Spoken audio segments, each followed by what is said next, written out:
Hello friends, welcome to banker study Hindi special. मैं पीयूष यादव आपका बहुत बहुत स्वागत करता हूं आपके सामने। तो आज आपके सामने लेकर आ रहे हैं हिंदी का मॉक टेस्ट, जिसमें आपके 25 क्वेश्चंस होने वाले हैं।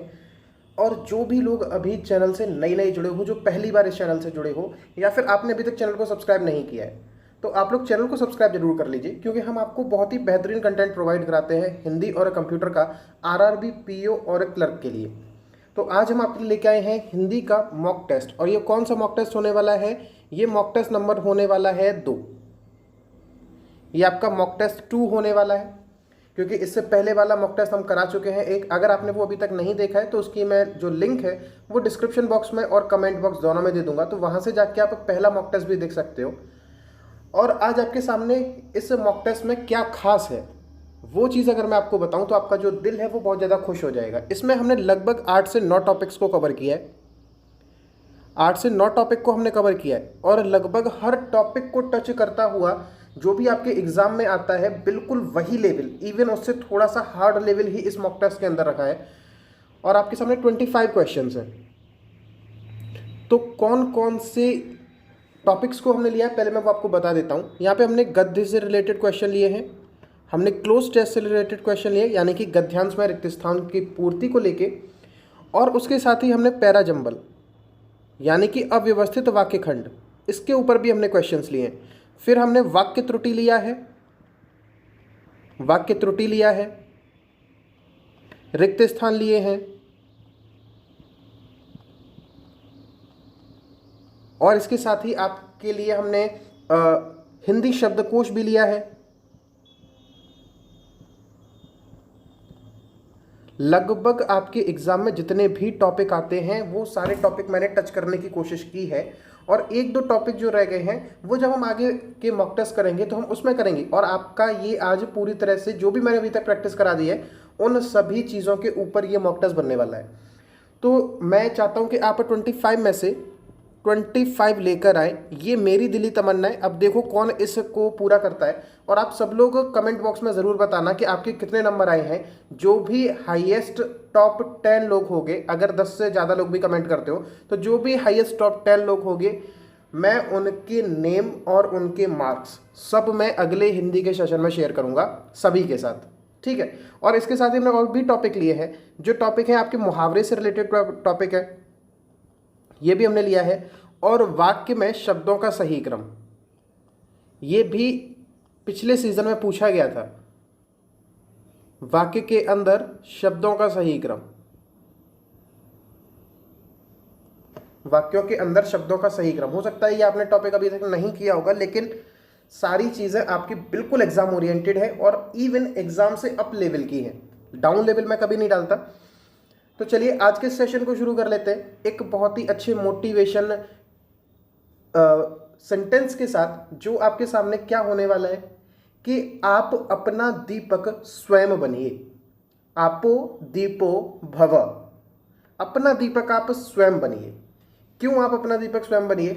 क्योंकि आपको कोई अलग से, ये दुनिया किस तरह से बनी हुई है, ये सिर्फ और सिर्फ आपको झुकाने की कोशिश करेगी, ये आपको बुझाने की कोशिश करेगी। लेकिन आप अपना दीपक स्वयं बनिए कि मैं चाहे जितनी भी कठिनाइयां आए, मैं अपने अंदर की जो ज्वाला है उसको मैं जला के रखूंगा, चाहे कितनी भी परेशानी आ जाए।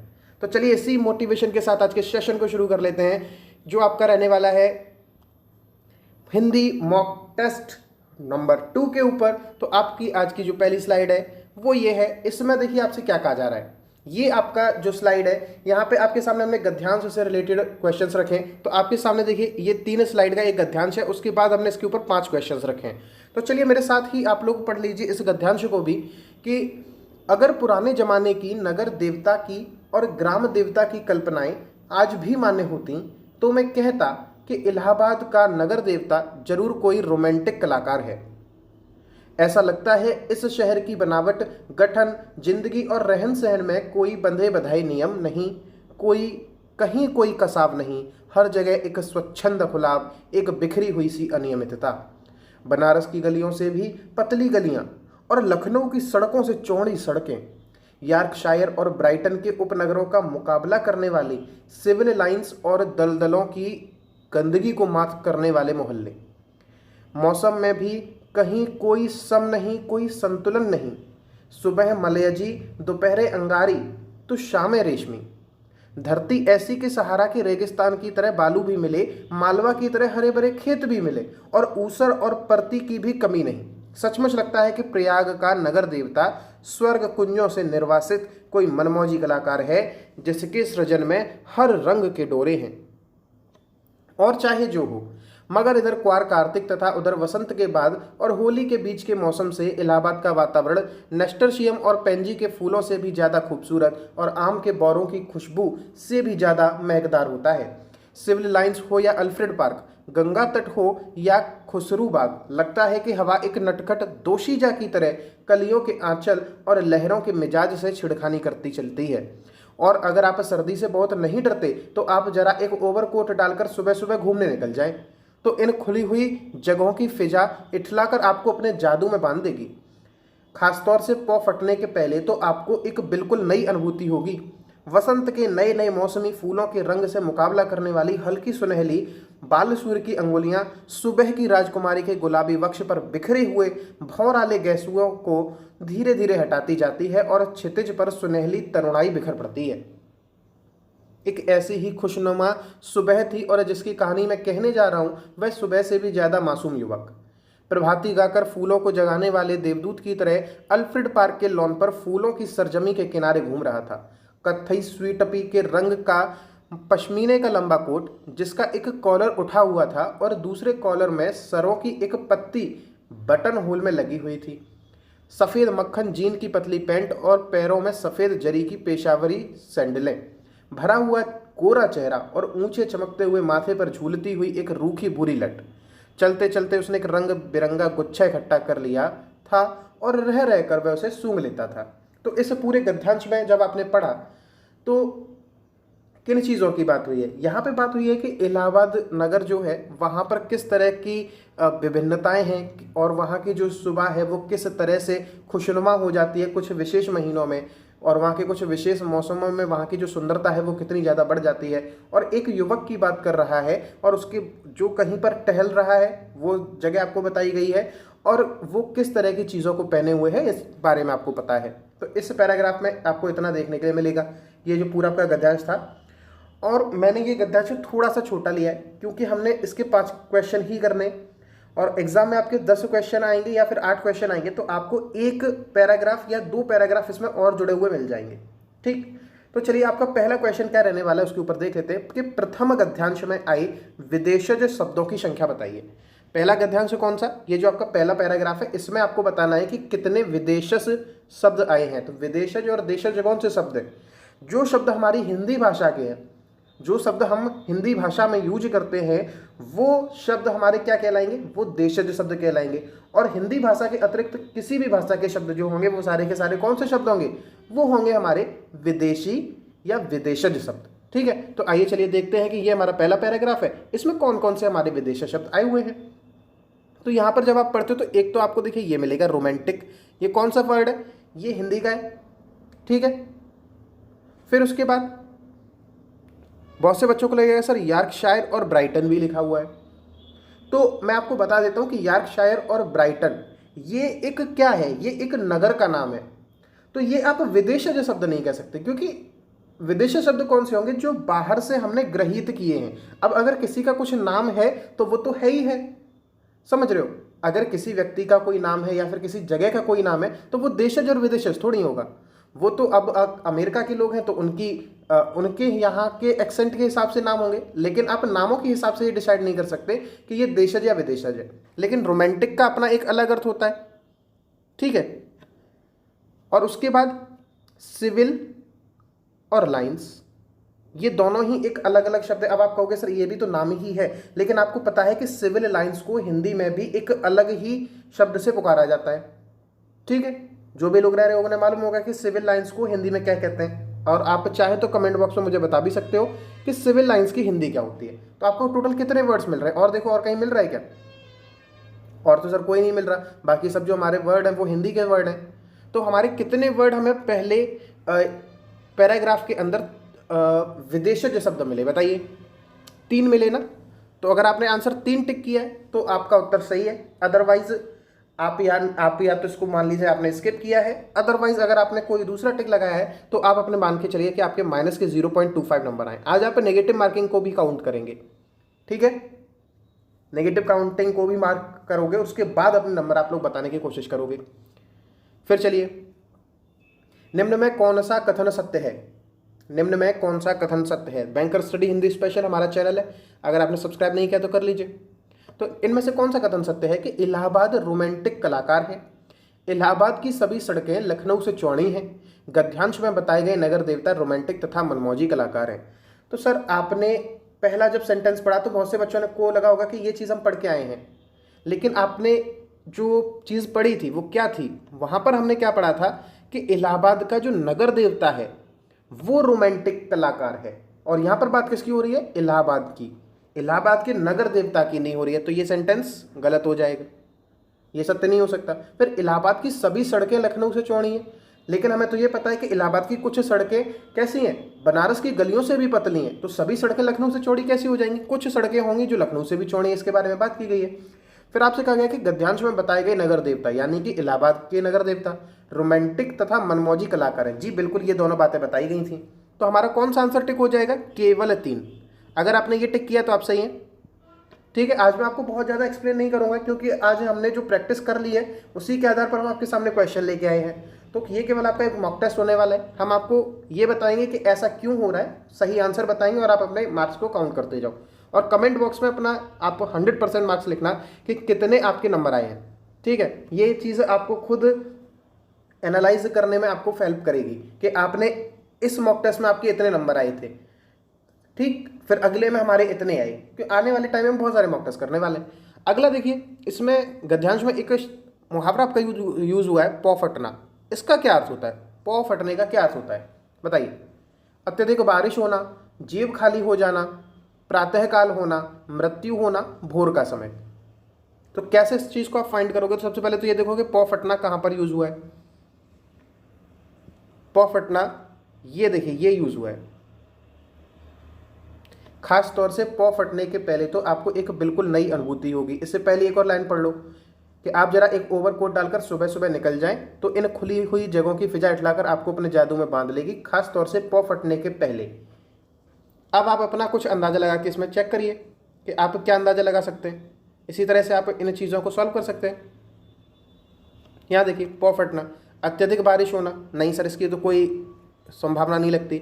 जेब खाली हो जाने की नहीं लगती, मृत्यु होने की नहीं लगती। या तो प्रातःकाल होना या भोर का समय, और दोनों ही चीज़ों में अंतर मैंने आपको पहले से बता रखा है। तो बताइए वहाँ पर किसकी बात हो रही थी? कौन से समय के पहले की हो रही थी? पौ फटने के समय के पहले। तो अगर भोर का समय समझोगे पौ फटने का अर्थ है तो आप गलत हो, क्योंकि भोर के समय का पहले क्या हो जाएगा? रात्रि हो जाएगा। तो रात्रि की तो बात हो ही नहीं रही, वहाँ किसकी बात हो रही है? भोर के समय की बात हो रही है। और भोर के समय की बात हो रही है, और वो समय कब आएगा? पौ फटने से पहले, यानी प्रातःकाल होने से ठीक पहले आपका जो समय होता है, जो आपका समय होता है वो क्या होता है? पौ फटने का समय, यानी कि प्रातःकाल का समय, ठीक है। पौ फटने का अर्थ होता है प्रातःकाल होना। चलिए अगले क्वेश्चन की तरफ बढ़ जाइए कि जिस व्यक्ति की बात गद्यांश में हुई है उसने किसका गुच्छा इकट्ठा कर लिया था? बताइए। फूलों का, रंग बिरंगी पत्तियों का, एक रंग बिरंगी वस्तु का जिसे वह पहले सूंघ रहा था उस वस्तु का, या फिर ज्ञात नहीं। अब बहुत से बच्चे क्या करोगे कि यहाँ पर जाओगे और यहाँ पर देखोगे कि चलते चलते उसने एक रंग बिरंगा गुच्छा इकट्ठा कर लिया और उसे वह रह रहकर सूंघ लेता था। अब कई बच्चे जाएंगे और इस पर टिक कर देंगे ऑप्शन नंबर सी पे कि जिसे वह पहले सूंघ रहा था उस वस्तु का। तो ये आपका गलत हो जाएगा, क्योंकि जिस चीज़ का उसने गुच्छा इकट्ठा किया उसको बाद में वह बार बार रह रहकर सूंघ रहा था, और यहाँ पे बात हो रही है जिसे वह पहले सूंघ रहा था उस चीज़ का उसने गुच्छा इकट्ठा कर लिया, तो ये तो गलत है। और फिर आपसे कहा रंग बिरंगी पत्तियों का, पत्तियों की कोई बात नहीं हुई। एक रंग बिरंगी वस्तु का, इसकी भी कोई बात नहीं हुई। फिर कोई ना कोई चीज़ रंग बिरंगी थी, और वो कहाँ टहल रहा था? बताइए। जब आप इस गद्यांश में आपने पढ़ा तो वो कहाँ टहल रहा था? फूलों की सरजमी के किनारे। अब अगर वो फूलों की सरजमी के किनारे घूम रहा है तो किन चीज़ों का गुच्छा इकट्ठा करेगा? चलते चलते घूम रहा है और चलते चलते फिर किसका गुच्छा इकट्ठा करेगा? फूलों का। अब बहुत से बच्चे ये मत कहने लगना कि सर ज्ञात नहीं, क्यों, हमें पता नहीं है। भैया आपको ऊपर ही बता दिया गया है कि किस जगह के किनारे घूम रहा है और चलते चलते फिर उसने उन चीज़ों को इकट्ठा किया है। तो किन चीज़ों की बात हो रही है? फूलों की, ठीक है। ऑप्शन नंबर ए टिक होगा। चलिए, अगर सेशन पसंद आ रहा है तो लाइक कर दो वीडियो को, वीडियो को लाइक कर दो और चैनल सब्सक्राइब नहीं किया तो एक बार सब्सक्राइब तो कर ही लो। बैंकर स्टडी हिंदी स्पेशल हमारा चैनल है। गद्यांश में मौसम की किन खूबसूरती की बात हुई है, बताइए। इलाहाबाद में आने वाले परिवर्तन की, वातावरण में फैलने वाली सुगंध की, वसंत के नए नए मौसमी फूलों की, बताइए।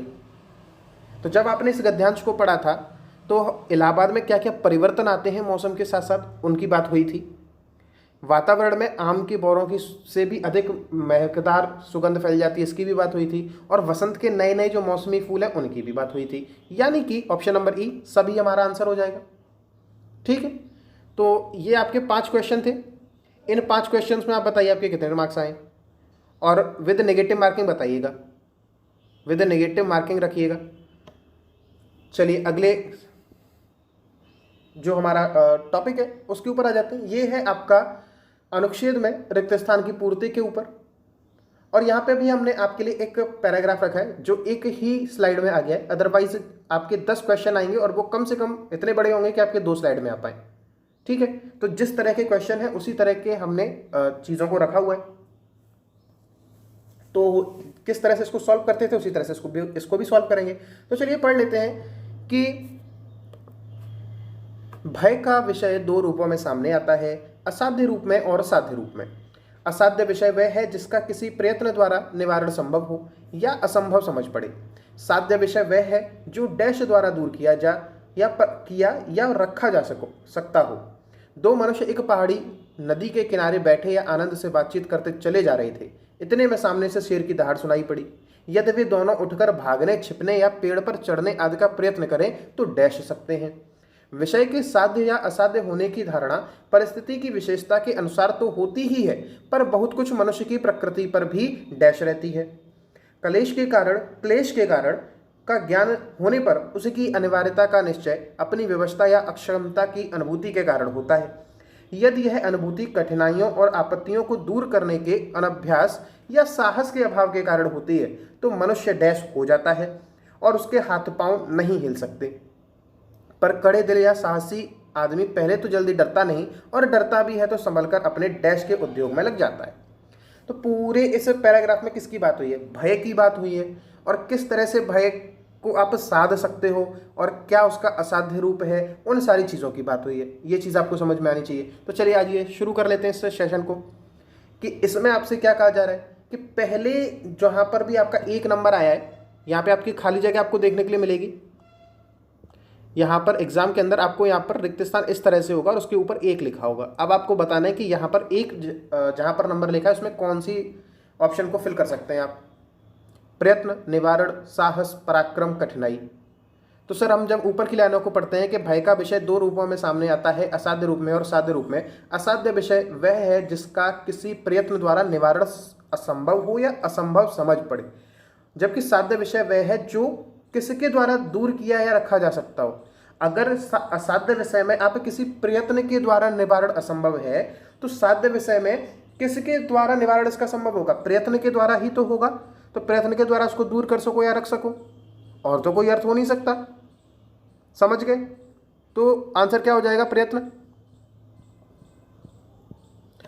और अगर आपको ऐसा लग रहा है कि मैं जल्दी जल्दी चीज़ों को करा रहा हूँ तो दोस्त ये आपका मॉक टेस्ट है और उसके बाद भी मैं आपको समझाते हुए करा रहा हूँ, जबकि जो प्रैक्टिस सेशन है उसमें हम एक ही टॉपिक के ऊपर पूरे आधे घंटे तक बात करते हैं। केवल उन 5 या 7 क्वेश्चन पर हम पूरे आधे घंटे तक बात करते हैं। अब यहाँ पर आपके सामने 25 क्वेश्चन है, तो अगर एक ही क्वेश्चन के ऊपर हम अगर बहुत ज़्यादा टाइम देंगे तो हमारा सेशन बहुत बड़ा खींच जाएगा। तो इसलिए ये आपका प्रैक्टिस सेशन है। जो भी अभी तक आपने पढ़ा है उसी की अब आप अपने आप को टेस्ट कर रहे हो, तो उसी तरह से हम इन चीज़ों को पढ़ा रहे हैं। लेकिन फिर भी ऐसा नहीं है कि हम बहुत जल्दी चीज़ों को लेके चल रहे हो, लाइक हम आपको अपनी तरफ से काफ़ी हद तक समझा रहे हैं। अब बताइए कि दूसरे ऑप्शन में क्या आएगा कि इतने में सामने शेर की दहाड़ सुनाई पड़ी। यदि वे दोनों उठकर भागने, छिपने या पेड़ पर चढ़ने आदि का प्रयत्न करें तो अगर कोई सोच रहा है तो चढ़ सकते हैं, तो सर देखो छिपने की भी बात हो रही है, या फिर पेड़ पर चढ़ने की बात हो रही है, या फिर भागने की बात हो रही है। तो अगर भागेगा तो थोड़ी चढ़ेगा, छिपेगा तो थोड़ी चढ़ेगा, पेड़ पर चढ़ने का प्रयत्न करेगा तो चढ़ेगा। लेकिन यहाँ तो बात 3 कंडीशंस की हो रही है, तो 3 कंडीशंस में जो चीज़ फिट हो वो चीज़ लगाओगे, यानी कि ये तो नहीं लगा सकते। और फिर उसके बाद आपका ऑप्शन क्या है, बी, मर सकते हैं।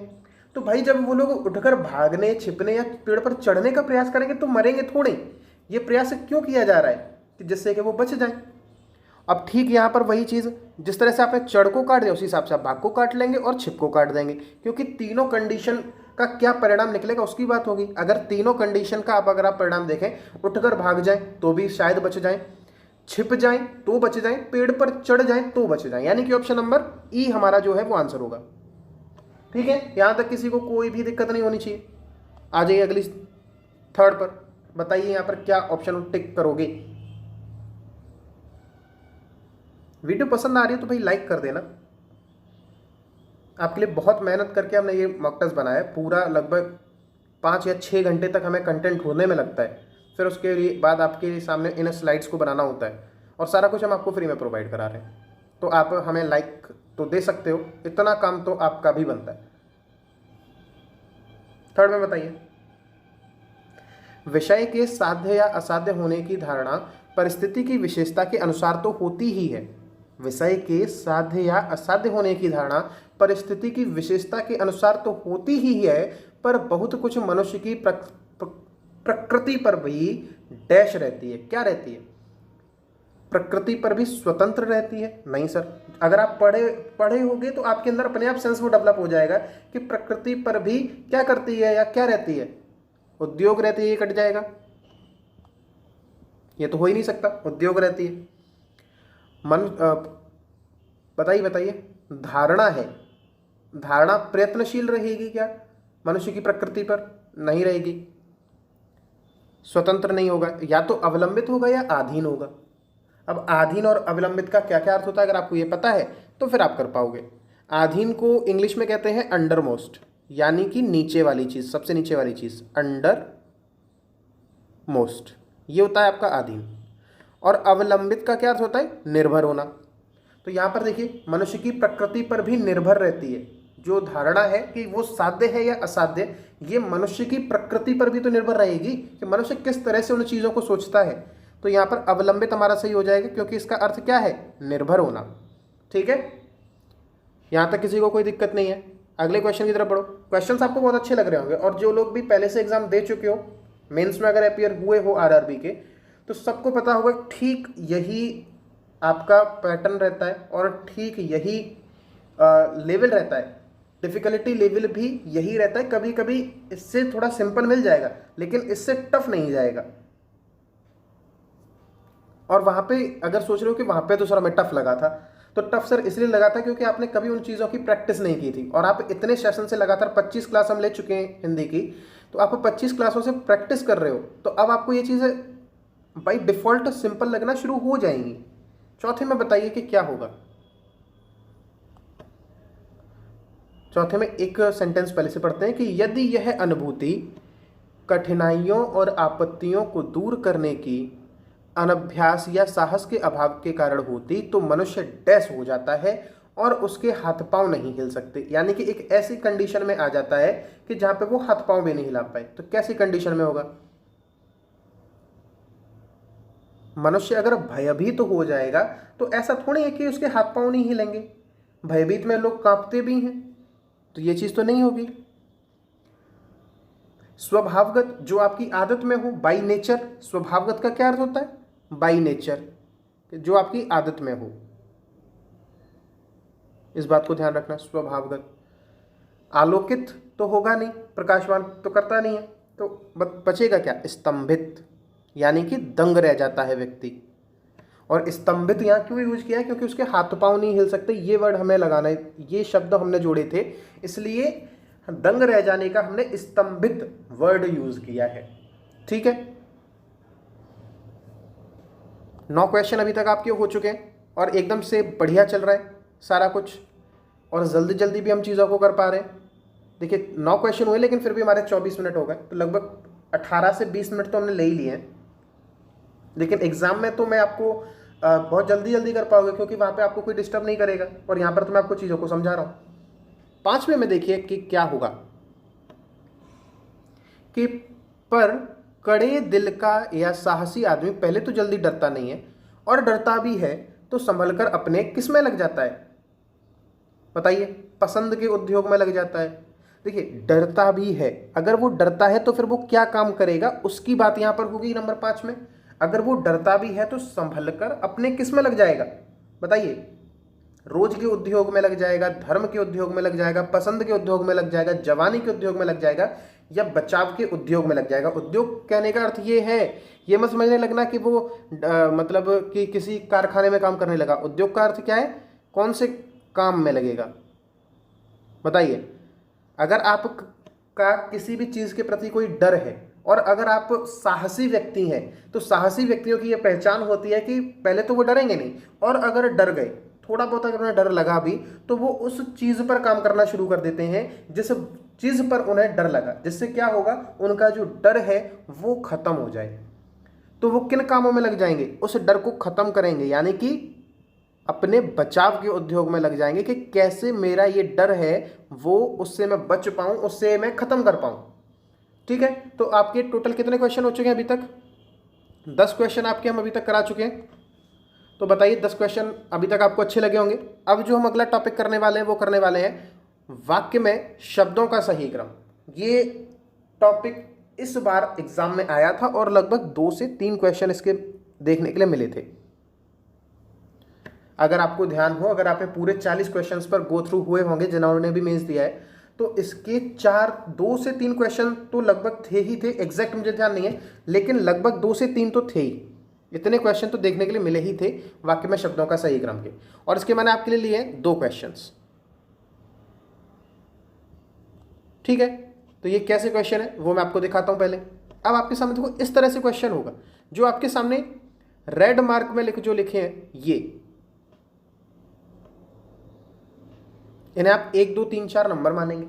अब आपसे ये कहा जा रहा है कि 1 को 4 से बदलना है, यानी कि इस सेंटेंस में ये जो लाल रंग से जो वर्ड लिखे हुए हैं वो वर्ड इस सेंटेंस में अपनी उचित जगह पर नहीं है, अपनी उचित जगह पर नहीं है।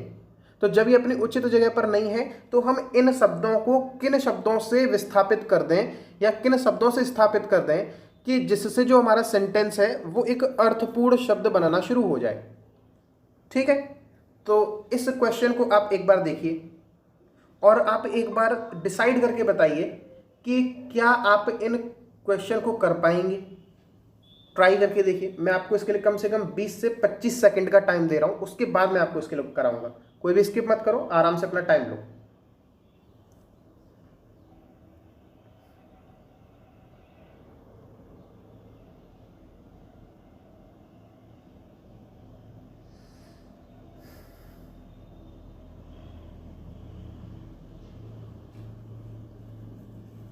बताइए बताइए। जब आपने पढ़ रहे होगे तो आपको बिल्कुल ऐसा लग रहा होगा कि सर सेंटेंस बिल्कुल सही लिखा है, सर जी सेंटेंस बिल्कुल सही लिखा है। तो अगर सेंटेंस बिल्कुल सही लिखा होता तो आपके सामने तो हम क्वेश्चन रखते ही नहीं। यानी कि इतना हिंट तो मैंने आपको दे दिया है कि जो ऑप्शन नंबर आपका ई है वो तो गलत है। अब आप खुद बताइए कि क्या सही है, थोड़ा सा कोशिश करके देखिए।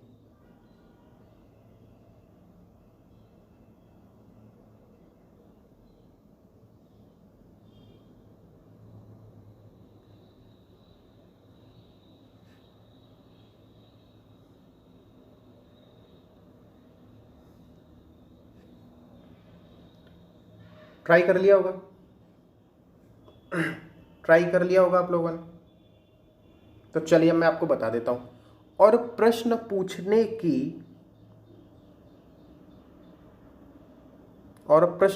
की आगे औदासीन्य का सबसे बड़ा प्रश्न तो यह है। तो प्रश्न पूछने की, बताइए बताइए जल्दी। अगर आप 1 को 4 से चेंज करते हो, कैसे इन सेंटेंस को आप टैकल करोगे, किस तरह से इस क्वेश्चन को करोगे? तो सबसे पहला अगर आप ऑप्शन देखते हो तो 1 को 4 से बदल दो और फिर अपना सेंटेंस पढ़ के देखो कि और प्रश्न पूछने की प्रमाण, प्रश्न पूछने का प्रमाण होता है, यानी कि ये तो गलत हो ही जाएगा। फिर 1 को 3 से बदलो और प्रश्न पूछने की आवश्यकता का सबसे बड़ा प्रश्न तो वह स्वीकारात्मक औदासीन्य ही है जो इस प्रमाण पर मिलता है। तो यानी कि 1 से 3 को आप बदल सकते हो, ये होल्ड पे रख के चलो कि हाँ ऐसा हो सकता है। ठीक है, फिर 2 को 4 से बदलो, और प्रश्न पूछने की औदासीन्य का सबसे बड़ा प्रमाण तो वह स्वीकारात्मक औदासीन्य ही है जो इस प्रश्न पर मिलता है। तो सेंटेंस पढ़ने में अभी भी सही लग रहा है कि अगर 2 को 4 से चेंज कर देते हैं, यानी कि ये भी सही हो सकता है। अब डी ऑप्शन में देखो कि 1 को 3 से कर दिया जाए और 2 को 4 से कर दिया जाए, तो क्या आप अपना आंसर बना पाएंगे? बताइए बताइए, पढ़ के देखो।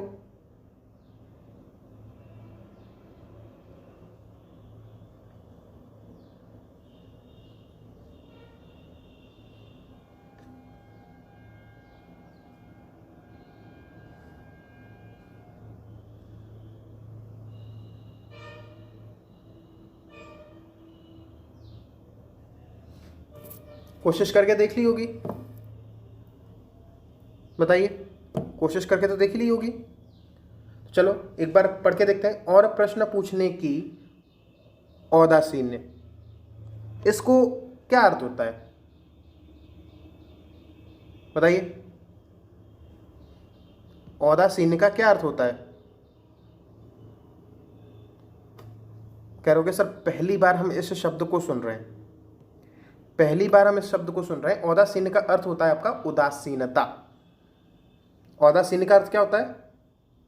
उदासीनता। मैंने इस क्वेश्चन में आपको बहुत टाइम दिया है, और मैंने इतना टाइम आपको क्यों दिया? क्योंकि ये क्वेश्चन आपके सामने पहली बार आया है, और जो क्वेश्चन आपके सामने पहली बार आया है तो आप उसमें अपना टाइम थोड़ा सा ले लो, और एग्जाम में जब जाओगे तो कोई भी क्वेश्चन आपको नया नहीं मिलेगा, जो चीज़ें यहाँ पर प्रैक्टिस करके गए होगे वही मिलेंगी। तो और प्रश्न पूछने की, 1 को 3 से बदलिए, चलिए, और 2 को 4 से बदलिए, यानी कि और प्रश्न पूछने की आवश्यकता का सबसे बड़ा प्रमाण तो वह स्वीकारात्मक औदासीन्य ही है जो इस प्रश्न पर मिलता है। यही बिल्कुल सही लग रहा है सर, सभी सही स्थान पर तो नहीं है, समझ रहे हो? 1 को 3 से चेंज करना ही पड़ेगा, और सबसे बड़ा प्रमाण आपको किसी चीज से मिलेगा जो किसी प्रश्न पर मिलता है, यानी कि आपका जो ऑप्शन नंबर हो जाएगा डी, ये आपका सही हो जाएगा। तो हमने आपको इसमें बहुत सारा टाइम दिया था, अब इतना टाइम हम आपको अगले क्वेश्चन पे नहीं देंगे। इसमें आ जाइए कि पहली कसौटी है किसी रचना का मूल्यांकन करने के लिए तत्कालीन संबंध परिवर्तनों के साथ उस कसौटी के रचनाकार के युगीन को देखना। दूसरी भाषा है मन की परख। अब इतना तो पता लग गया होगा कि पहली कसौटी है, इतना तो आपको दिख ही गया होगा कि यहाँ पे बात किसकी हो रही है? पहली कसौटी है, फिर उसके बारे में बताया गया है। फिर दूसरी क्या होगी? कसौटी होगी, यानी कि भाषा और कसौटी आपस में इंटरचेंज होंगे, यानी कि जो 2 है वो 4 से तो बदला जाएगा। अगर 2 4 से बदला जाएगा तो कौन कौन से ऑप्शन आपके सही हो सकते हैं? या तो ये सही हो जाए या फिर ये सही हो जाए। जी समझ रहे हैं? अब एक बार क्या करके देखो, 1 को 3 से चेंज करके देखो। पहली कसौटी है कि किसी रचना का मूल्यांकन करने के लिए तत्कालीन युगीन परिवर्तनों के साथ उस भाषा के रचनाकार के संबंध को देखना। युगों के साथ में जो युग जैसे जैसे बीत रहे हैं उसमें जो परिवर्तन होते गए, उस भाषा के रचनाकार के संबंध को आपको देखना है। बिल्कुल सही है, बिल्कुल सही है, यानी कि 1 को 3 से भी करना पड़ेगा। तो हमारा ऑप्शन एक बार फिर से कौन सा टिक हो जाएगा? डी। समझ गए? अगर आपने ये क्वेश्चन कर लिया था तो बहुत ही आपके दिमाग में चीज़ें अब अच्छे से चल रही हैं। ठीक, सारा कुछ ठीक चल रहा होगा। चलिए अब आगे बढ़ते हैं। अब आपके सामने एक नया टॉपिक जो कौन सा रहने वाला है? वाक्य त्रुटि। और वाक्य त्रुटि के हमने आपके सामने रखे हैं 3 क्वेश्चंस रखे हैं। 3 क्वेश्चंस है आपके वाक्य त्रुटि को लेके, और बिल्कुल ही मेंस लेवल की वाक्य त्रुटि रखी है कि जहां पे आपको ढूंढनी पड़ेगी वाक्य त्रुटि। ऐसा नहीं है कि यूं ही आपको दिख जाए कि जाता की जगह वो जाति लिख दे और खाता की जगह खात लिख दे, ऐसा नहीं करेगा वो। आपको मेंस के अंदर वाक्य त्रुटि ढूंढनी पड़ती है, आपको देखना पड़ता है कि कहाँ पर गलती है, और नए नए शब्द आते हैं, उन शब्दों में गलती होती है। तो यहाँ भी आपको उसी तरह से चीज़ों को लेके करना पड़ेगा। अगर सेशन पसंद आ रहा है भाई तो लाइक कर दो, लाइक आपके बहुत कम आते हैं, अच्छा नहीं लगता है। लाइक बढ़ा दो, 50 लाइक तो आने चाहिए कम से कम। इतना सारे लोग जुड़ गए, जब 200-250 लोग जुड़े थे तब भी 30 लाइक आ जाते थे, और आज जब 800-850-900 के करीब होने वाले हैं तब भी 30 ही लाइक आ रहे हैं। ये तो अच्छा नहीं लगता। आपके लिए हम मेहनत कर रहे हैं तो आप हमारे लिए इतना भी नहीं कर सकते हैं क्या? बताइए। यह कागभूषुंडी भी विचित्र पक्षी है, एक साथ समादरित, अनादरित, अति सम्मानित, अति अभिमानित। बताइए। कह रहे होगे सर बहुत मुश्किल से पता लग पाता है आप जब वाक्य त्रुटि देते हो तो। सबसे पहली वाक्य त्रुटि बताओ कहाँ है? सबसे पहली जो आपकी वाक्य त्रुटि है ए, बी, सी और डी, और ई ऑप्शन आप तब टिक करोगे जब इसमें कोई एरर नहीं होगी। तो ए वाला जब आप पढ़ेंगे कि यह कागभूषुंडी, तो यह जो कागभूषुंडी लिखा है ना वही गलत है। क्या होता है? काकभूषुंडी, काकभूषुंडी। और इसका क्या अर्थ होता है भाई? इसका अर्थ होता है कौवा, क्रो। ठीक है। एक भी विचित्र पक्षी है, एक साथ सम आदरित, सम प्लस आदरित जोड़ा हुआ है तो समादरित, कोई दिक्कत नहीं, बी हमारा सही है। अनादरित, अति सम्मानित, अनादरित कौमा अति सम्मानित, ये भी बिल्कुल सही है, यहां तक ठीक है। अति अविमानित, अविमानित नहीं होता, क्या होता है? अवमानित। देख लिया, ऐसे शब्दों के अंदर त्रुटि है कि जो आप आसानी से ना पकड़ पाए। हमने नहीं लिखा कि भाई अति को हम अति लिख दें और आप आराम से कह दो कि सर अति में त्रुटि है। हमने नहीं लिखा कि भाई एक को हम एक लिख दें, हम नहीं कर रहे हैं ऐसा। और मॉक टेस्ट में आपको ऐसी चीज़ें मिलती हैं, और जो मॉक टेस्ट हम आपको दे रहे हैं वो आपको समझ में आ रहा होगा कि हम कितना क्वालिटी मॉक टेस्ट आपके लिए लेके आते हैं। चलिए अगले क्वेश्चन की तरफ चलते हैं। और बहुत सारे बच्चों को कल मैंने जो सरप्राइज में बताया था कि आपके लिए पेड मॉक टेस्ट लाने वाले हैं, तो उसमें मैंने कुछ लोगों का देखा था, वो लोग लाइव में कमेंट भी कर रहे थे, मुझे पता ही था कि पेड जरूर लाओगे। तो भाई आपके लिए हम इतना सारा कंटेंट फ्री में प्रोवाइड करा रहे हैं और अपना पूरा समय पूरी शिद्दत के साथ आपके लिए देते हैं। तो अगर उसमें से हम उन बच्चों के लिए कुछ लेकर आए जो बहुत ज़्यादा सीरियस हैं, तो हमें तो नहीं लगता कि वो बच्चे कुछ भी वो अमाउंट भी पे नहीं कर पाएंगे जितना अमाउंट हम उनसे मांगेंगे। और हम कोई उनसे हज़ारों लाखों रुपए नहीं मांगेंगे, हम आपसे पहले ही कह दे रहे हैं कि हम ये अंडर 200 रखेंगे। इस बात की हम आपको गारंटी देते हैं कि 200 रुपये से मैं कम रखूँगा इसका प्राइस कन्फर्म। और मैं चाहता हूं कि कम से कम इसमें 200 से ज़्यादा बच्चे जुड़ें, क्योंकि हिंदी आपका सिलेक्शन बहुत आसानी से करा देगी। अगर हिंदी में आपके 25 से 27 नंबर आ गए तो फिर आपका कोई भी ऐसा सब्जेक्ट नहीं है जो आपको बाकी के जो सब्जेक्ट हैं उसमें ऐसा कोई सब्जेक्ट ऐसा नहीं लगेगा आपको जो आपको किसी भी हाल में आपका सिलेक्शन रोक दे। कम से कम 200 बच्चे मैं जानता हूँ कि इस जो क्लास को मैं शुरू करूँगा उसको आप खरीदेंगे ही, और मैं 200 रुपये से भी कम का प्राइस रखूँगा। और इससे ज़्यादा रुपए तो आप फालतू की चीज़ों में उड़ा देते हो। तो उन चीज़ों में खर्च करो, उन जगह इन्वेस्ट करो जहाँ से आपको रिटर्न मिले। और बाकी के लोग अगर ये सोचते हैं कि सर इसमें और उसमें क्या फ़र्क होगा, भाई कोई फ़र्क नहीं होगा। हम अपना समय यहाँ पर 10 या 12 मॉक टेस्ट एक्स्ट्रा कराने के लिए देंगे, हम सिर्फ उस समय का पैसा ले रहे हैं। और दुनिया में आप भी अगर पढ़ रहे हो इस समय, तो आप भी क्यों पढ़ रहे हो? कि आप आगे चल के पैसा कमा सको। ठीक है, कोई यहाँ पे वेलफेयर के लिए तो नहीं पढ़ रहा। और वेलफेयर के लिए हम अपना कम से कम 80% काम अपना वेलफेयर पे ही कर रहे हैं, और केवल अगर हम 20% पे कमाएंगे तो इसमें हमें नहीं लगता कि किसी को कोई दिक्कत होनी चाहिए। और अगर किसी को कोई दिक्कत है तो भाई आप लोग हमारा मॉक टेस्ट मत लीजिएगा। और क्वालिटी आपको दिख ही रही है कि हम किस तरह के मॉक टेस्ट को कराएंगे। ज़्यादा से ज़्यादा प्रैक्टिस करोगे, ज़्यादा से ज़्यादा एग्जाम में आप चीज़ों को अच्छा करके आओगे। और ऐसा नहीं है कि हम यहाँ पर यूट्यूब पर अपने में कुछ भी हम कमी करेंगे, हम नहीं करेंगे। हमने जो अपना प्लान कर रखा है हम उतना तो आपको पढ़ा ही वाले हैं। 10 मॉक टेस्ट में यूट्यूब पर mini mock test plus full mock test मिला के करा दूंगा, और जो पेड होगा उसमें मैं 10 से 12 मॉक टेस्ट कराऊंगा, बस इतना सा फर्क है। तो चलिए इसमें बताइए कहाँ एरर है। काकद्वय की चोंचों के 2 घाव उस लग प्राण के लिए बहुत थे, अतः वह निश्चेष्ट सा गमले में चिपटा पड़ा था। आइए ए में काकद्वय, यही गलत है। क्या होता है? काकद्वय। इसका क्या अर्थ होता है? इसका भी अर्थ होता है कौवा। बी घाव उस लघु प्राण के लिए। बहुत से सोच रहे होंगे सर लघु प्राण लिख दूं, नहीं, लघु प्राण बिल्कुल सही है। घाव उस लघु प्राण यानी कि नन्ही सी जान के लिए, ये सही है। सी में जब आप देखते हो बहुत थे अतः वह निश्चेष्ट, निश्चेष्ट आपका ऐसे नहीं लिखा जाता। आपका निश्चेष्ट कैसे लिखा जाता है? आपका निश्चेष्ट ऐसे लिखा जाता है। और चाहे तो अगर आप इस तरह से नहीं लिख पाए तो आप ये मान के चलिए कि इस तरह से लिखा जाता है। समझ लो, ये बिल्कुल सही तरीका है लिखने का। और अगर आप नहीं लिख पाते हो तो लिखने का एक ढंग ये हो सकता है, टाइपिंग का तरीका यही है निश्चेष्ट। सा गमले में चिपटा पड़ा था, डी ऑप्शन बिल्कुल सही है। तो कहाँ कहाँ गलती थी इस पे अगर आप टिक करते, यहाँ पे मैंने ऑप्शन नहीं दे पाए, तो अगर आप इसमें टिक करते तो कहाँ टिक करते? ऑप्शन नंबर ए एंड सी, ये आपके क्या है? वाक्य में त्रुटि है। अब वहाँ पे आप ये जरूर देख लेना कि आपसे क्या पूछा जा रहा है, वाक्य में त्रुटि पूछी जा रही है या फिर वो ये पूछ रहा है कि कौन से वाक्य सही हैं। समझ रहे हो कि कौन से वाक्य का कौन कौन सा खंड इसमें सही है, ये भी चीज आपको ध्यान रखनी है। ठीक, और जो अगले मॉक टेस्ट आएंगे तो इसमें मैं थोड़ा सा पैटर्न फिर चेंज करूंगा वाक्य त्रुटि के लिए, या अभी आपको सिर्फ यही बताना है कि कहाँ कहाँ पर त्रुटि है। फिर देखो, उसे देखकर अनायास ही उस छोटे जीव का स्मरण हो आया जो इस लता की सघन हरितमा में छिपकर बैठता था।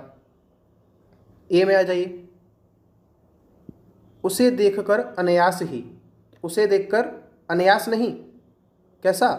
अनायास, ये आपका सही शब्द होता है, अचानक। फिर बी, उस छोटे जीव का स्मरण हो, बिल्कुल सही है, आया जो इस लता की सघन, यानी कि सही है, हरितमा नहीं होता, क्या होता है? हरितिमा, ये आपका सही वर्ड होता है। हरितिमा में छिपकर बैठता था, हरितिमा मतलब हरियाली में। ठीक है, तो कहाँ कहाँ गलती थी? ए और डी में गलती थी, ये गलत थे। बी और सी सही थे, ये सही थे। तो अब आपके एग्जाम में क्या चीज़ पूछी जाएगी उस चीज़ को आप ध्यान रखना कि सही चीज़ को पूछ रहा है या गलत चीज़ को पूछ रहा है, उस हिसाब से अपना ऑप्शन टिक करना है। चलिए, अब आपके सामने नया टॉपिक, अब आपके सामने है नया टॉपिक, और इस टॉपिक में आपके सामने क्या है? अव्यवस्थित वाक्यखंड। आपके एग्जाम में 100% आएगा, 5 क्वेश्चन लेके आएगा, 5 क्वेश्चन होंगे, 5 क्वेश्चन होंगे और 100% आएगा। इसकी बहुत ज़्यादा प्रैक्टिस मैं करा रहा हूँ लगातार, क्योंकि अगर ये सही हुआ तो ईजिली 5 क्वेश्चन मिल जाएंगे, ख़त्म हो जाएंगे आपके आराम से 5 क्वेश्चन। तो चलिए देख लीजिए क्या है आपके सामने। पर सभी बिना चाय पिए सामने के बरामदे में बैठे रहे और एकटक सामने देखते रहे। यहाँ पे मैं आपको बता दे रहा हूँ कि आपको 6 के 6 सेंटेंस अलग अलग क्रम में लिखे हैं, आपको 6 के 6 सेंटेंस क्रम में लगाने हैं। ऐसा नहीं है कि पहला वाला सेंटेंस उन्होंने आपको दे रखा है कि ये वहीं रहेगा, बाकी को अरेंज करो। यहाँ पे आपको सभी अरेंज करने। तो पर सभी बिना चाय पिए सामने के बरामदे में बैठे रहे और एकटक सामने देखते रहे। तो पर यानी कि इससे पहले कुछ बात हुई होगी ना, तभी तो लगाओगे ना पर। तो ये तो आपका पहला सेंटेंस तो नहीं बनेगा। दूसरा आपने देखा और फिर सब खुल गया, ये आपका नहीं बन पाएगा, क्योंकि और फिर सब खुल गया, उससे पहले कुछ बात हुई होगी। सामान रख दिया गया, सामान रख दिया गया शायद बन जाए, क्योंकि ऐसा इसमें कुछ भी नहीं है जिसके आधार पे हम ये कहते हैं कि ये पहला सेंटेंस नहीं बन पाएगा, ये शायद बन जाए। तो विद ओल्ड पे लेके चलते हैं। फिर बादल धीरे धीरे नीचे उतर रहे थे और एक एक कर नए शिखरों की हिम रेखाएं अनावृत हो रही थीं, शायद बन जाए, इसको भी विद ओल्ड पर लेके चलो। हमारे मन में उस समय क्या भावनाएं उठ रही थीं, अगर यह बता पाता तो यह खरोंच, यह पीर ही क्यों रह गई होती। हमारे मन में उस समय, तो वो समय की तो आप बात करोगे कि किस समय की बात होगी, वो सारी चीज़ें आपको पता लगेंगी। ऐसे ही पैराग्राफ थोड़ी रख दिया जाएगा आपके सामने, तो ये भी नहीं बनेगा। फिर बाईं ओर से शुरू होकर दाईं ओर गहरे शून्य में धंसती हुई हिम शिखरों की ऊबड़ खाबड़ रहस्यमयी रोमांचक श्रृंखला। बाईं ओर से शुरू होकर दाईं ओर गहरे, अब आप 6वें वाक्य को अगर आप पहला वाक्य बनाओगे तो फिर इसमें आप क्या जोड़ोगे? बाईं ओर से शुरू होकर दाईं ओर गहरे शून्य में धंसती हुई हिम शिखरों की ऊबड़ खाबड़ रहस्यमयी रोमांचक श्रृंखला। अब आप इसमें क्या जोड़ सकते हो? पर सभी बिना चाय पिए सामने बैठे रहे और फिर सब खुल गया, सामान रख दिया गया, बादल धीरे धीरे नीचे उतर रहे थे, या फिर हमारे मन में उस समय की क्या भावनाएं उठ रही थी। अभी आप कुछ नहीं इसमें ऐड कर पाओगे, एकदम से आपको नहीं समझ में आ पाएगा जब तक कि आपका पैराग्राफ पढ़ना शुरू ना हो। तो बहुत ही कंफ्यूजिंग चीज़ चल रही है। तो 3 या 4 में से ही आपका कोई पहला वर्ड जुड़ेगा, पहला जो सेंटेंस है इन दोनों में से कोई एक आएगा। सामान रख दिया गया और बादल धीरे धीरे नीचे उतर रहे थे। ठीक है, अब आपको ये पता है कि जब आपने पहला सेंटेंस पढ़ा के बैठे रहे और सामने एक टक सब लोग सामने देख रहे हैं, अब सामने क्या देख रहे हैं उनकी बातें होंगी ना, सामने कुछ देख रहे हैं उनकी बातें होंगी, होंगी या नहीं होंगी? तो जो सामने देख रहे हो उनकी बातें जब होंगी तो ये बादल धीरे धीरे नीचे उतर रहे हैं और बाईं ओर से शुरू होकर बाकी चीजें आ रही हैं, तो ये चीजें तो आप देख रहे होगे, तो ये चीजें जुड़ेंगी इस सेंटेंस से। तो यानी कि आपका जो चौथा है वो पहला सेंटेंस तो नहीं बन पाएगा। तो आपका पहला सेंटेंस कौन सा बनेगा? हमारा पहला सेंटेंस फिर कौन बनेगा? एक ही रह जाता है, 3, यानी कि 3 वाला आपका सबसे पहले नंबर पे आएगा। फिर सामान रख दिया गया, फिर उसके बाद बताइए, सामान रख दिया गया पर सभी बिना चाय पिए सामने के बरामदे में बैठे रहे। सामान तो रख दिया लेकिन कोई अपने अपने कमरे में नहीं गया है, सब बिना चाय पिए सामने के बरामदे में बैठे रहे। और हो सकता है ये जो सामान की बात की जा रही है वो चाय से रिलेटेड ही सामान हो, समझ रहे हो? तो 3 के बाद क्या आएगा? 1 आएगा। अब सब लोग कुछ ना कुछ बैठ के देख रहे हैं, सामने एकटक देखते रहे, फिर क्या देख रहे हैं बताइए? कि बादल धीरे धीरे नीचे उतर रहे थे और एक एक कर नए नए शिखरों की हिम रेखाएं अनावृत हो रही थी। ठीक है, बादल क्या कर रहे थे? धीरे धीरे नीचे उतर रहे थे, नीचे उतर रहे थे यानी कि जा रहे थे, खत्म हो रहे थे। तो क्या हो जाएगा? 3 1 4। और अगर बादल धीरे धीरे करके नीचे उतर रहे थे धीरे धीरे और एक एक करके नए शिखरों की हिम रेखाएं अनावृत हो रही थी, इसका अर्थ क्या है? कि वो सारी की सारी चीजें लगातार नीचे जा रही थी। अगर नीचे जा रही थी तो फिर क्या होगा बताइए? अगर सारे जो बादल वगैरह हैं अगर वो धीरे धीरे खत्म होंगे, नीचे नीचे जाएंगे, तो फिर क्या होगा? सारा कुछ खुल जाएगा, मौसम की बात होगी तो। 3 1 4 2।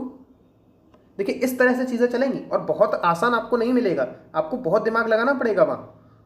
3 1 4 2, फिर उसके बाद और फिर सब खुल गया।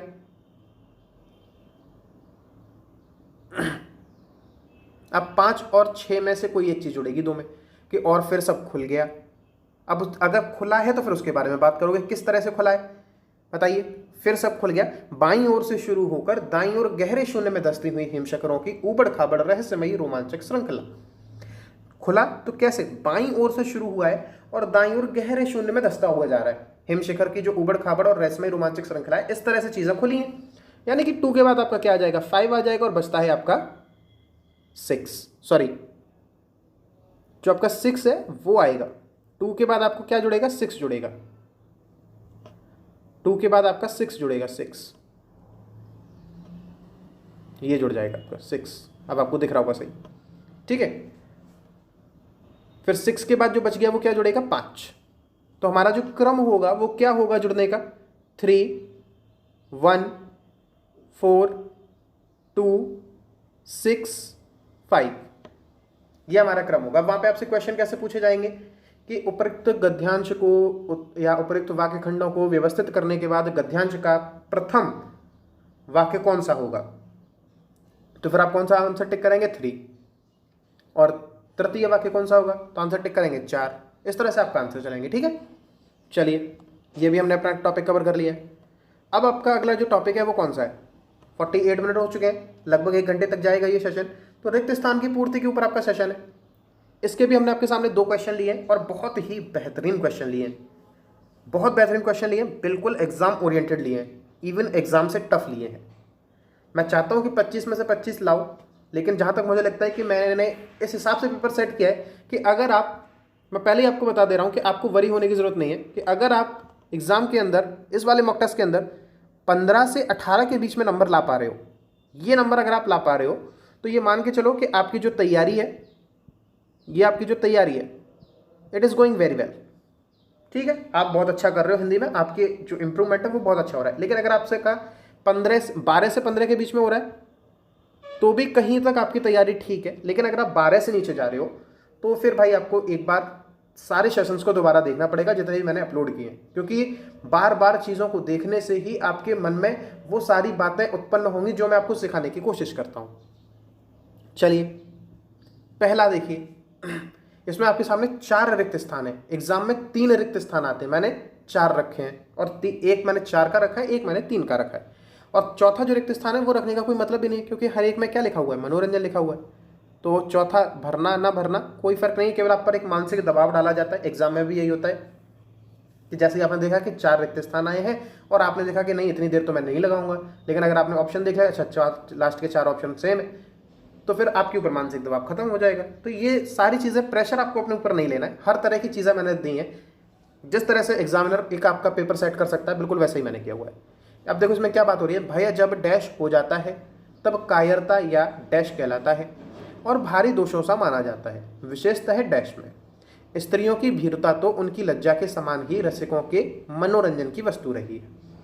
अब 3 ही तो भरने, तो भय जब कैसा हो जाएगा और वो देखो क्या कहला रहा है, कायरता कहलाए, या अब या अगर लगा है तो ऐसी चीज जो कायरता जैसी ही हो, वो कौन सी होगी, भय तो नहीं होगा, क्योंकि कायरता यानी कि विशेषण हो रहा है। ठीक है, तो आपको यहां क्या लगाना पड़ेगा, भीरुता, यानी कि ऑप्शन नंबर 3 हमारा आंसर नहीं हो पाएगा, इसको काट दो। अब भय, तो आपके अंदर का जो भय कैसा हो जाए तब आप को बिल्कुल कायर कहा जाएगा, बताइए। यदि आपको भय हुआ और अगर वो बढ़ गया तो हो सकता है वो बाद में जाके कम भी हो जाए, लेकिन भय जो आपका कैसा हो गया, आपकी आदत में आ गया, आपके नेचर में ढल वैसा हो गया कि आपको हमेशा भय वाला नेचर हो गया आपका, तभी तो डरपोक कहा जाएगा। डरपोक किसे कहा जाता है बताइए, कायर किस व्यक्ति को कहा जाता है, उसकी कायरता क्यों कही जाती है, क्योंकि उसका जो नेचर है वही डरने वाला होता है। तो वही चीज कही जा रही है कि भय जब आपके नेचर में ही हो जाता है तब कायरता या भीरुता कहलाता है। तो अधिक और अत्यधिक ये कट जाएंगे। स्वभावगत पहले ही बता चुका हूं स्वभावगत का क्या अर्थ होता है, ठीक है। तो स्वभावगत भीरुता पुरुष, अब यहाँ पे देखो पुरुषों और स्त्रियों, बस इसको आपको फर्क देखना है। विशेषतः किसमें, स्त्रियों की भीरुता तो उनकी लज्जा के समान ही रसिकों। अब यहाँ पे देखो किन की बात हो रही होगी, विशेषतः पुरुषों में या स्त्रियों में। आगे वाली जो लाइन है वो किसकी बात कर रही है, वो तो स्त्रियों की बात कर रही है,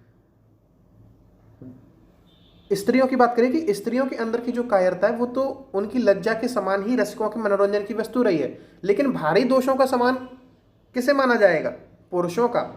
समझ रहे हो, क्योंकि अगर यहाँ स्त्रियां लगाओगे तो स्त्रियों का भीरुता तो किस तरह की होती है वो डिफाइन किया जा रहा है, लेकिन पुरुषों की ही तो डिफाइन की जा रही है ना फिर ऊपर। ठीक, कोई फर्क, कोई यहां पर दिक्कत नहीं हो रही होगी। टिक कर दो ऑप्शन नंबर बी। ठीक है, बढ़िया लगा क्वेश्चन। ठीक भाई, सब्सक्राइब कर लो, और हम आपसे कुछ नहीं कह सकते, बस आप सब्सक्राइब कर लो, वीडियो तो लाइक कर दो और शेयर कर देना अगर कर पाओ तो। बाकी चलो वैसे सुधा अपने घर की डैश थी, किस डैश में कौन सी तरकारी पापा को माफिक पड़ती है, बाजार में चीज़ों का क्या भाव है, नौकर चोरी तो नहीं करता, चंदर के विज्ञान के डैश में क्या है, सब उसे मालूम था। बताइए, अगर किसी व्यक्ति को सब कुछ पता है, अब यहाँ पे देखो बहुत से लोग क्या करोगे कि वो टिक करोगे कि बच्ची थी, कि सर बच्ची तो सही लग रहा है, और पुरखे तो वो होते हैं कि जो खत्म हो जाते हैं। नहीं सर, पुरखे उन्हें नहीं कहते कि जो जिनकी डेथ हो जाती है, पुरखे उन्हें कहते हैं कि जिन्हें सब कुछ पता होता है। और अगर आप यहाँ पे बच्ची तब लगाते जब यहाँ पे ये कहा जाता कि वैसे सुधा अपने घर की बच्ची थी, परंतु अब अगर बच्ची है तो बच्चों को क्या होता है, उन्हें कुछ नहीं पता होता घर के बारे में, मस्त रहते हैं अपनी लाइफ में, लेकिन यहाँ पे उसे सब चीज़ों के बारे में पता है। तो अगर वो बच्ची होती और उसे अगर सब चीज़ों के बारे में पता है तो ये क्या हो जाता है, बताइए, ये एक अपोजिट सी बात हो जाती है। और अपोजिट सी बातों को जोड़ने के लिए आप कौन सा शब्द जोड़ते, किंतु, लेकिन यहाँ पे तो ऐसा कुछ जुड़ा ही नहीं है, यहाँ पे कॉमा लगा है, यानी कि जो सेंटेंस है वो लगातार जुड़ेगा। तो वैसे सुधा अपने घर की बच्ची थी, किस नहीं लगा सकते ना, क्योंकि अगर बच्ची लगाओगे तो आपको यहाँ पे लगाना पड़ेगा किंतु। समझ गए, तो यहाँ पे बच्ची वाले ऑप्शन काट दो, बच्ची कहाँ कहाँ है, ए में आया है और सी में आया है, ये आपके कट जाएंगे। अब आपके सामने क्या क्या है, पुरखिन पुरखिन तीनों में आ रहे हैं, कोई दिक्कत नहीं, चलिए पहले में तो पुरखिन आ जाएगा। फिर बताइए, किस वर्ष में कौन सी तरकारी पापा को माफिक पड़ती है। अगर आप खाना खाते हो या फिर आपके अगर घर पे कोई परहेज करता है तो वो मौसम के हिसाब से करता है या वर्ष के हिसाब से, बताइए। और अगर जो सब्जी भी है तो वो वर्ष के हिसाब से आती है, मौसम के हिसाब से, बताइए बताइए बताइए। समझ गए होगे, यानी कि वर्ष नहीं आएगा। तो अब या तो डी ऑप्शन सही है या ई ऑप्शन सही है, तो पुरखिन मौसम मौसम। अब चंदर के, अब उसे देखो सब चीज़ें पता है, तो चंद्र पेपर अल्पकालिक होता है जबकि कोर्स दीर्घकालिक होता है। सबको पता होना चाहिए पेपर में क्या है कि पेपर अगर आज हुआ तो उसे पता है कि पेपर में क्या क्या है, लेकिन वहां बात किसकी हो रही है कि उसे सब कुछ पता है कि कौन से महीने में पापा कौन सी तरकारी खाते हैं, नौकर चोरी करता है कि नहीं करता, बाजार में चीज़ों का भाव क्या रहता है वो भी उसे पता है। तो फिर किन चीज़ों की बात करनी चल रही है, एक दीर्घकालिक बात चल रही है। तो दीर्घकालिक अगर बात चलेगी तो कोर्स और पेपर में से क्या लगाओगे, कोर्स लगाओगे। समझ रहे हो? इस तरह से ही ऑप्शन वहां भी मिलेंगे। बहुत भाई कंफ्यूजिंग देते हैं, लेकिन सेंस के आधार पे जितनी प्रैक्टिस मैं करा रहा हूं वो सारी चीजें ध्यान रख के जाना, एग्जाम में बहुत अच्छा करके आओगे। चलिए अब ये आपके सामने क्या आ गए, ये आपके सामने है मुहावरे। रिक्त स्थान के तौर पे ही आपको मुहावरे भी देखने के लिए मिलते हैं। ये आपके मुहावरे हैं।